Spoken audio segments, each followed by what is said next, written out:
Halo guys, balik lagi hari ini di channel Mr. Trevin. Kita masuk lagi di update ESP Daily untuk tanggal 25 Mei teman-teman di hari Kamis ya. Mungkin saya akan mulai hari ini dengan pembahasan mengenai hari ini teman-teman ada rilis data suku bunga ya BI rate yang akhirnya Bank Indonesia mempertahankan suku bunga di angka 5,75%. Jadi di sini kalau kita lihat ya kurang lebih berarti udah hampir 4-5 bulan nih suku bunga kita dipertahankan ya teman-teman di angka 5,75%. Untuk deposit rate-nya juga sama ya 5%. Untuk lending facility rate juga sama 6,5%. Jadi so far untuk suku bunga juga masih sama ya.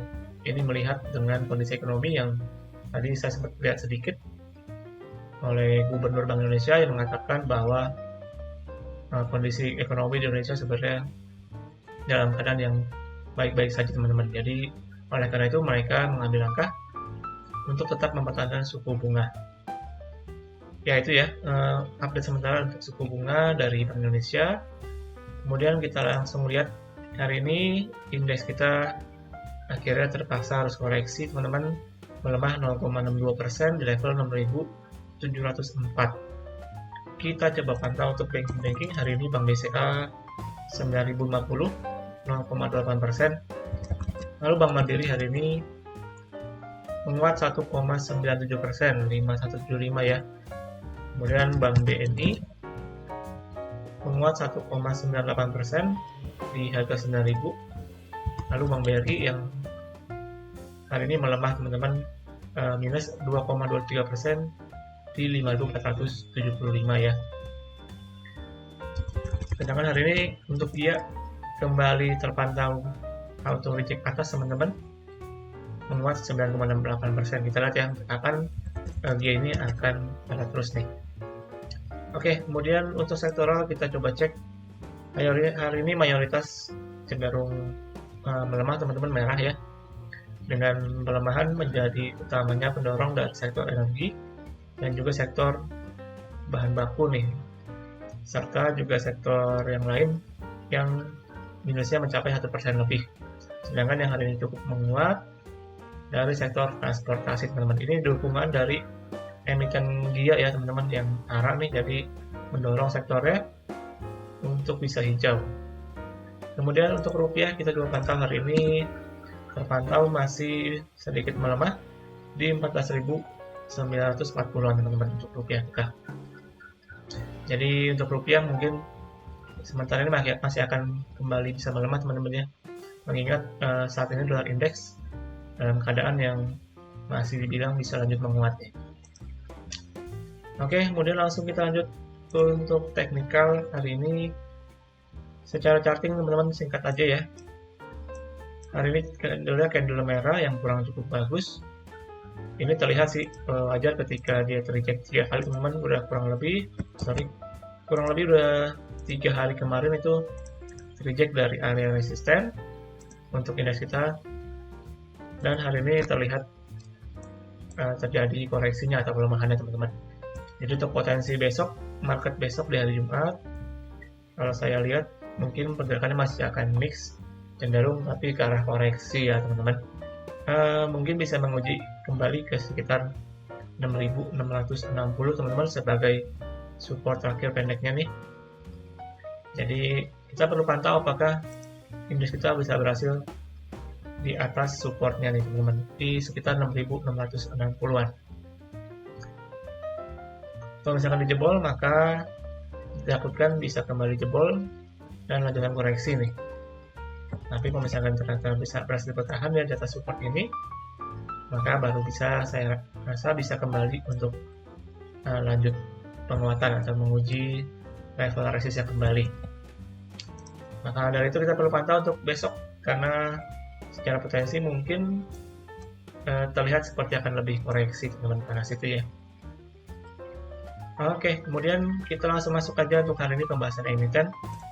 Yang pertama dari BRIS teman-teman, hari ini yang akan membagikan dividen ya. Untuk BRIS ini akan membagi dividen yang dimana kita langsung lihat aja untuk keterbukaan informasi dari BRIS sendiri.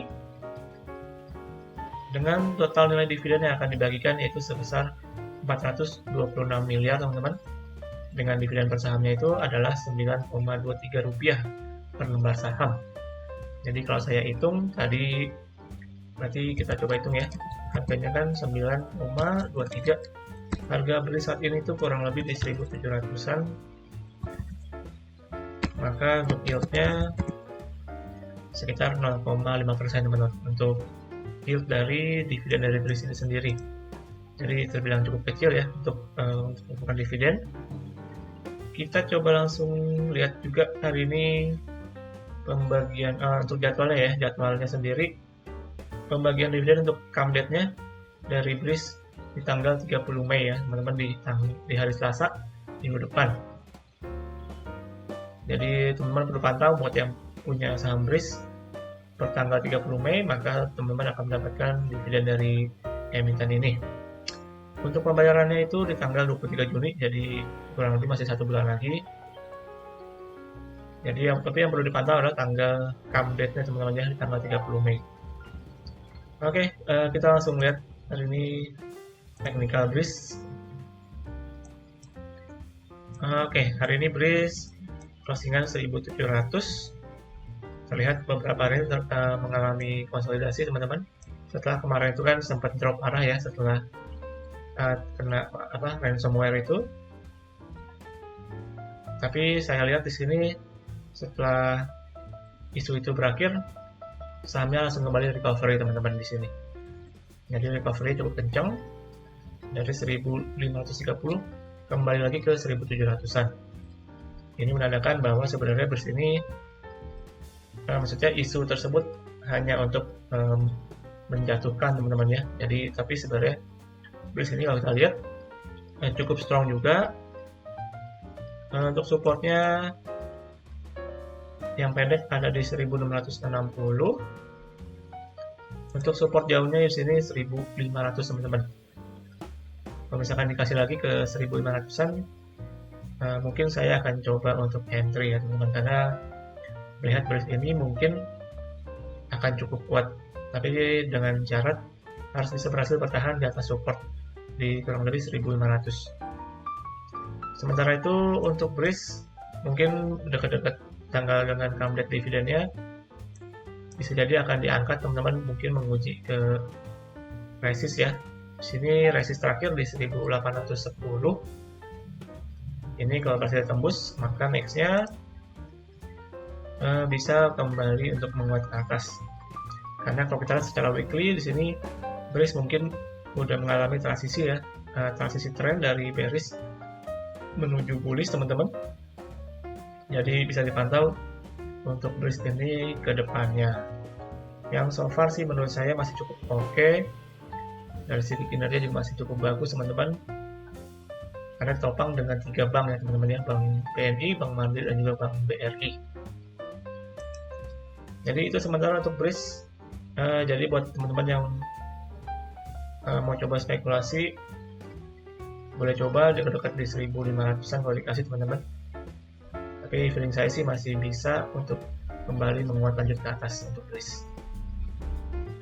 Oke, kemudian yang kedua, hari ini kita akan bahas dari BFIN teman-teman, yang kemarin juga beritanya terkena serangan cyber teman-teman. Di sini untuk BFIN kita coba lihat beritanya.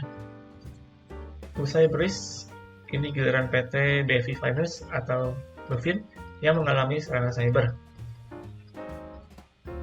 Hal ini diungkapkan perseroan dalam keterbukaan informasi pada tanggal 24 Mei teman-teman ya. Jadi mereka menginformasikan bahwa tanggal 21 Mei kemarin perseroan telah mengalami serangan cyber. Dan menurut direkturnya, sebagai antisipasi, perseroan melakukan temporary switch off beberapa sistem utama yang menyebabkan terganggunya layanan kepada konsumen dan sebagai kegiatan operasional perseroan. Jadi selain BRIS, di sini juga dari BFIN kemarin juga mengalami serangan cyber teman-teman. Kita coba langsung cek untuk BFIN bagaimana untuk teknikalnya. Di sini BFIN kita lihat terakhir ini drop juga gara-gara isu serangan cyber teman-teman ya di sini. Ini kan 21, 22 ya, 22 langsung di drop untuk cukup di drop parah. Namun kemudian tanggal 23-nya ini terlihat ada volume yang cukup tinggi. Namun saya rasa ada yang menahan teman-teman di sini. Ada yang nampungin ya di support di 1200. Kemudian setelah 2 hari setelahnya sampai dengan hari ini, Bovin kembali recovery dengan cepat nih. Jadi menurut saya masih bisa dipantau untuk Bovin nih. Jadi cukup bagus, mungkin dia akan sedikit dulu konsolidasi ya di area-area sini teman-teman. Nanti ketika udah cukup ini momentumnya baru akan kembali menguat nih.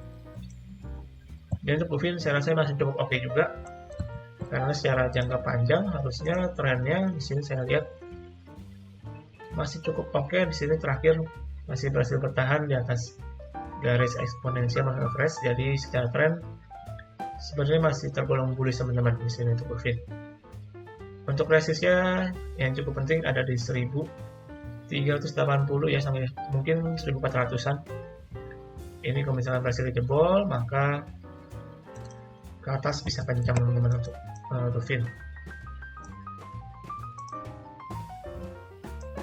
Mungkin buat teman-teman yang mau coba untuk entry spekulasi, bisa nunggu aja di daerah-daerah support kurang lebih di 1200 sampai dengan 1250 teman-teman, di area yang saya kotakin hijau nih, kurang lebih di sini.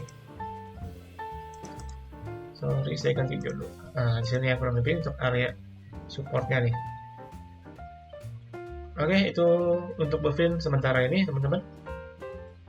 Dan yang terakhir yang akan kita bahas yaitu dari Adaro yang hari ini merilis kurs tengah ya teman-teman untuk pembagian dividennya, yang ditetapkan akhirnya untuk dividennya itu sebesar Rp240,78 per lembar sahamnya.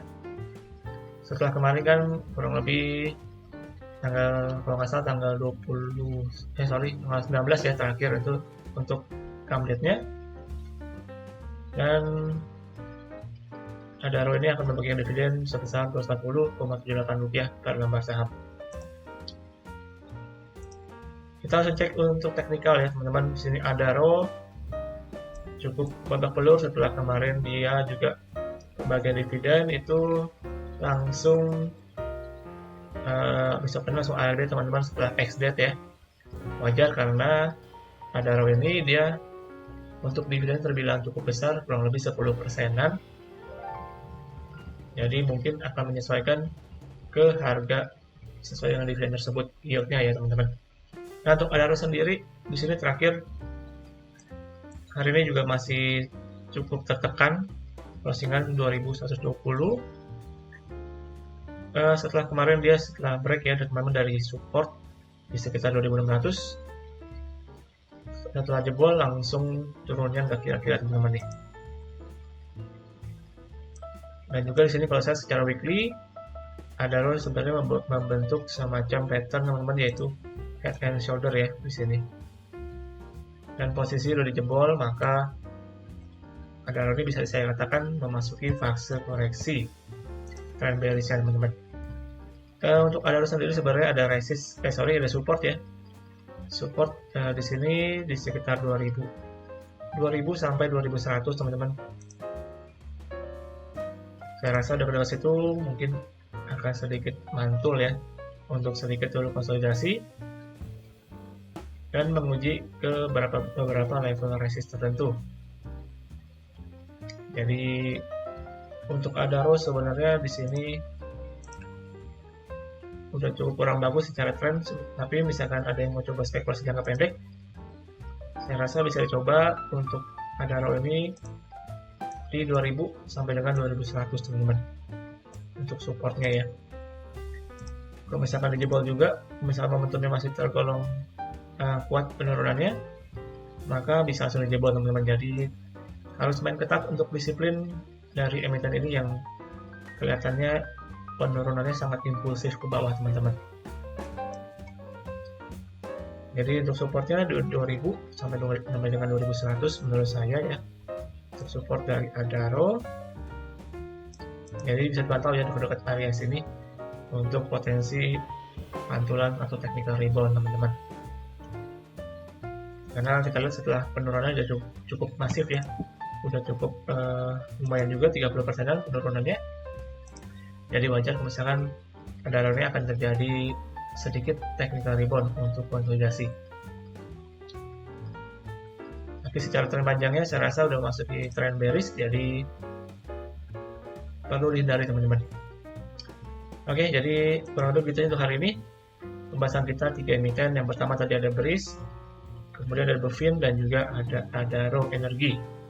Dan berakhir juga untuk pembahasan kita ya teman-teman untuk update market di SQ Daily tanggal 25 Mei di tahun 2023. Oke, thank you teman-teman semua buat yang udah nonton video ini sampai akhir. Jangan lupa juga untuk lakukan kembali analisa ulang untuk setiap analisa yang saya berikan. Jangan lupa untuk support terus channel ini dengan cara subscribe, like, serta share kepada teman-teman kalian. Dan kita akan berjumpa lagi teman-teman di hari besok, di hari Jumat, untuk update saham dan juga untuk pantauan saham kita yang akan saya update. Oke teman-teman, semoga apa yang saya sampaikan bisa bermanfaat buat kalian semua. Akhir kata, sampai jumpa di video selanjutnya. Salam trading.